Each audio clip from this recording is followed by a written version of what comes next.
तो एक नाच गीत सुनाने जा रही हूँ, जैसे हो जरूर कमेंट करके बताना।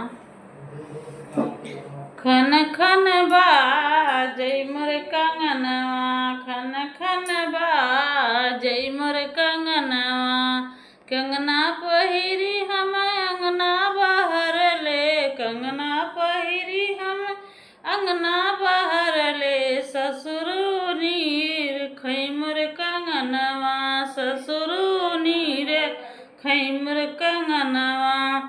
ऐसन ससुरु के तीर्थ भेजबै, जऊ घर हो ते मोर सजनवा, जऊ घर हो तेन मोर सजनवा।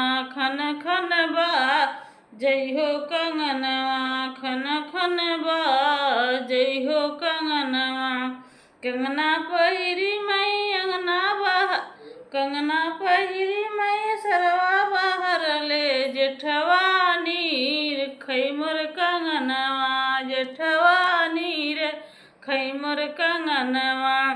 ऐसन जेठवा के जेल भेजवऊ तेऊ, ऐसन जेठवा के जेल भेजवऊ ते, जऊ घर हो तेन मोर सजनवा, जऊ घर हो तेन मोर सजनवा। खन खन बाजै मोर कंगनवा, खन खन बाजै मोर कंगनवा, कंगना पहिरी मैं दुअरवा बाहर ले, कंगना पहिर मैं दुअरवा बाहर ले, देवरा नीर खै मोर कंगनवा, देवरा नीर खै मोर कंगनवा।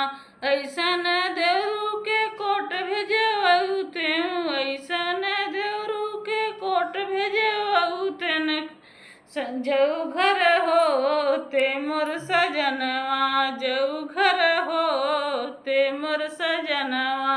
खन खन बाजै मोर कंगनवा, खन खन बाजै मोर कंगनवा।